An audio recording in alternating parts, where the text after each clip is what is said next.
back to another episode of the Real Health Podcast.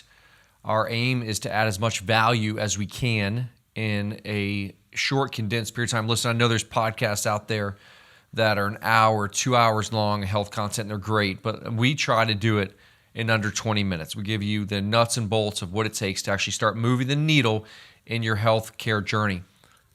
We're going to talk about how to set health goals that actually work in the new year. And when you think about health goals, most people set health goals in January, but research shows that 92% of them quit in February. So what if the problem, though, isn't you and it's the way you're setting your goals? Tonight, we're going to help you frame your goals properly.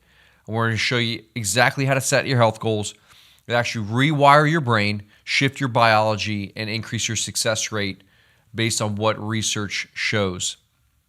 We all have goals that died somewhere around week 3. You have a great idea, we have a plan, and then week 3 they just go to the grave.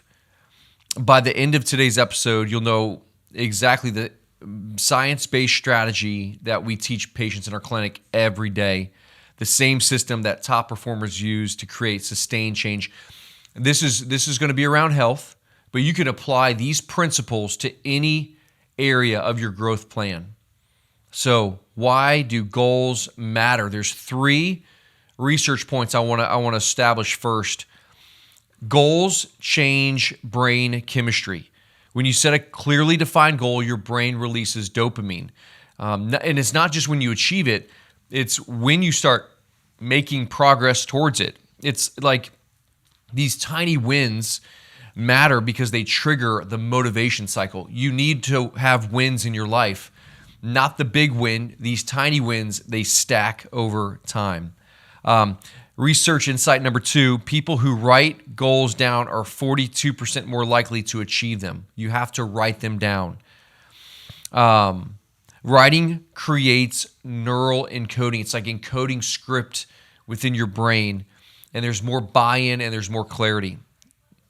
Research insight number 3, identity-based goals outperform outcome-based goals. So identity-based goals outperform outcome-based goals. What does this mean? It's research from behavioral psychology shows I want to run a marathon outcome is weaker than I am a disciplined runner identity.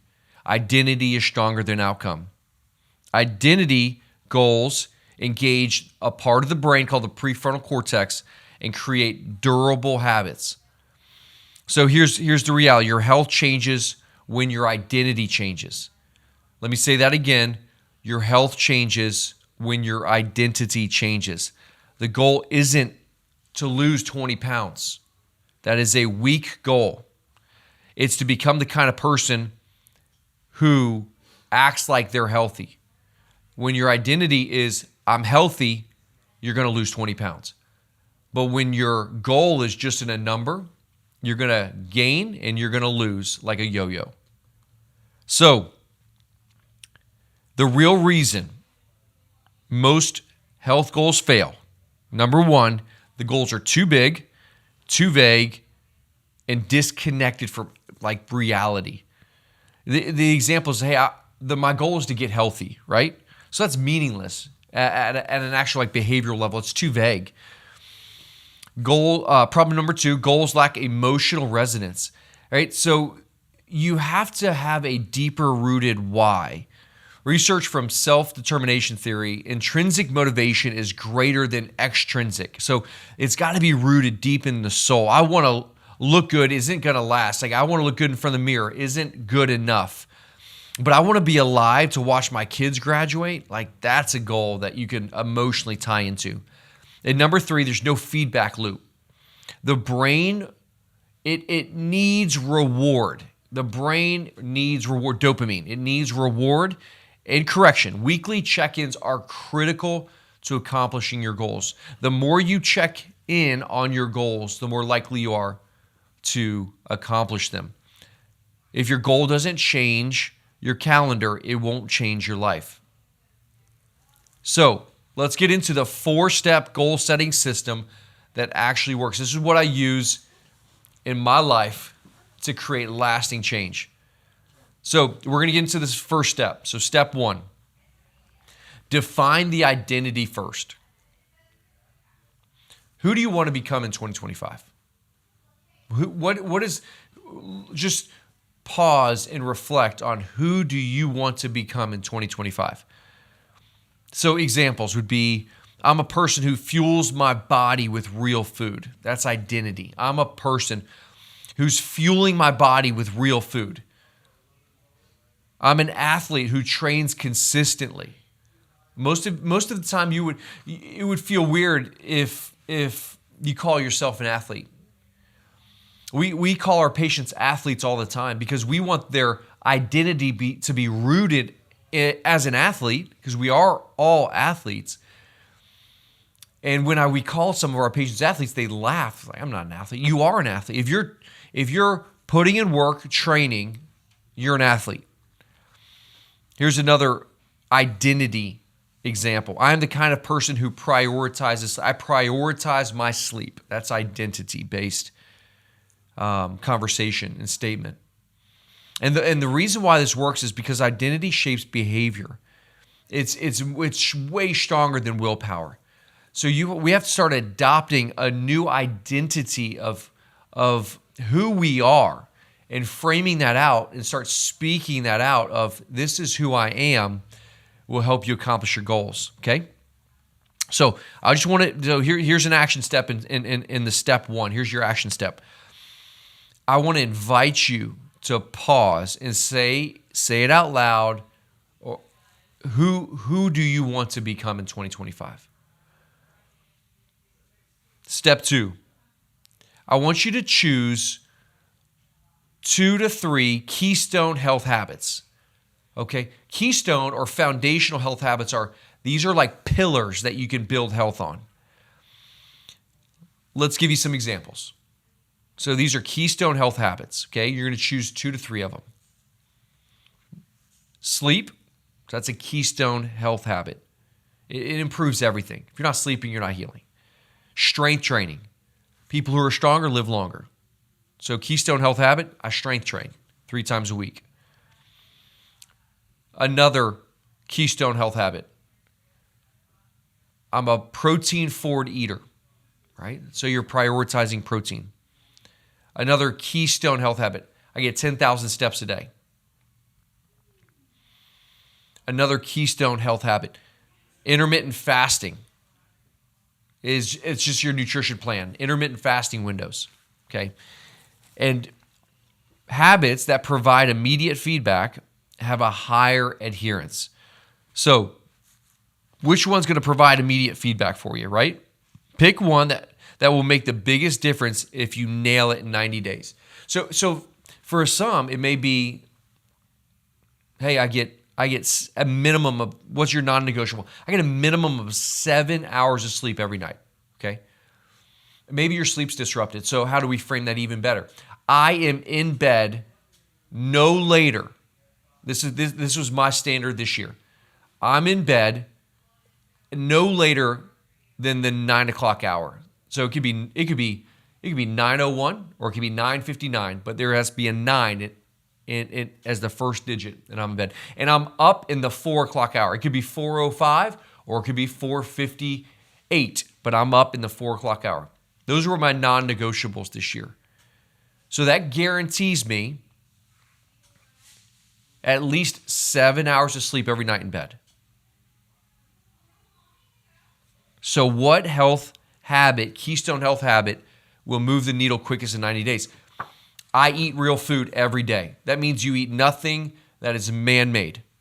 Okay? That can move the needle for you. I get 10,000 steps every day. That could be a significant health change for you. I don't eat until 2 p.m. every day or 12 o'clock every day. Right? That could be a significant health habit for you. Number 3, step 3 in the 4-step goal setting process. Step 3, turn the goal into a system. Turn your goal now into a system. So, systems reduce the cognitive load. You ever feel like just decision fatigue, right? Okay. Systems reduce cognitive load. You're more compliant and you have greater adherence long term. So a goal says, like, I want to lose 15 pounds, but a system says, okay, right? I am a healthy person. I am a healthy person. Goal, I want to lose 15 pounds. No, here's your system. I strength train Monday, Wednesday, Friday at 6 a.m. I prep all lunches on Sundays, and I stop eating at 7 p.m. I eat 3 meals per day. That's your system. I eat 3 meals per day. I stop eating at 7 o'clock. I meal prep on Sundays, and I strength train 3 days a week at 6 a.m.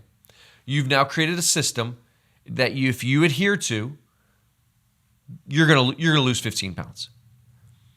The tip is this: make it environment based, right? Like, lay out your gym clothes. Like, I lay out my stuff the night before, right? So I just took on rucking. My business partner Dusty, he said, "Hey man, you want to do this ruck race?" I said, "Well, what is it?" He goes, "It's a 12-hour, as many miles as you can." It's like, "No, I don't really want to do it, but I'll do it. I'll do it with you." So I was like, "All right, let's sign up for this thing."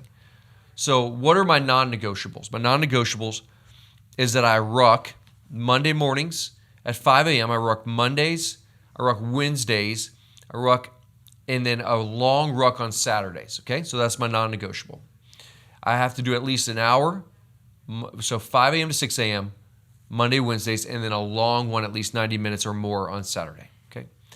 So the night before, I lay out my headlamp, I lay out my ear pods, I lay out my gloves, like everything's laid out. So I wake up and I get right into it, right? It helps me become compliant.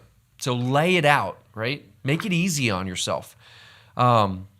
Maybe you're terrible with nutrition or you don't prioritize protein, right? Keep your protein shakes, like keep the container of protein out on the counter, okay? You don't rise to the level of your goals. You will always fall back to the level of your systems.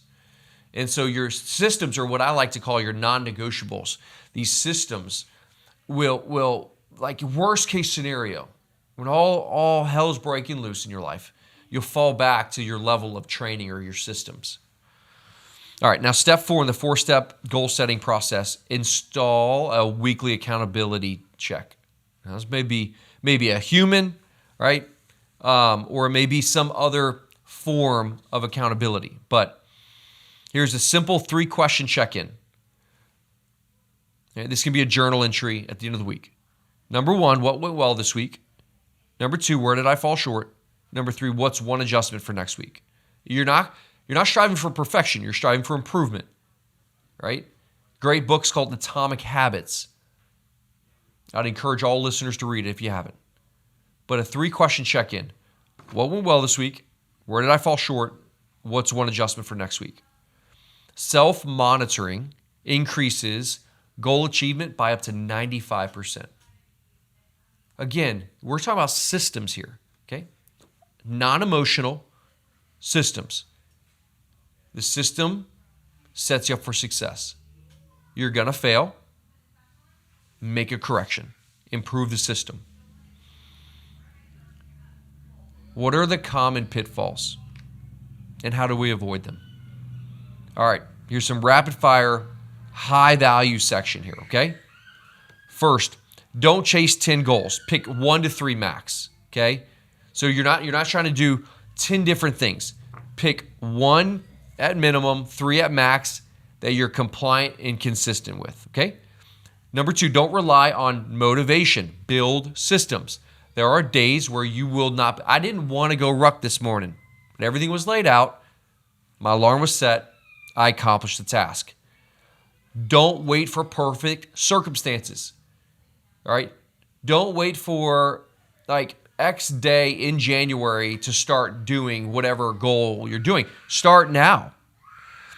Don't avoid hard feedback. Track it. Track something. Sleep, steps, macros, whatever it is. Your health goals don't need to be sexy. They just need to be sustainable. Okay? The framework here for like a 90-day transformation, and this is incredible, okay? So just hear this. So much value here.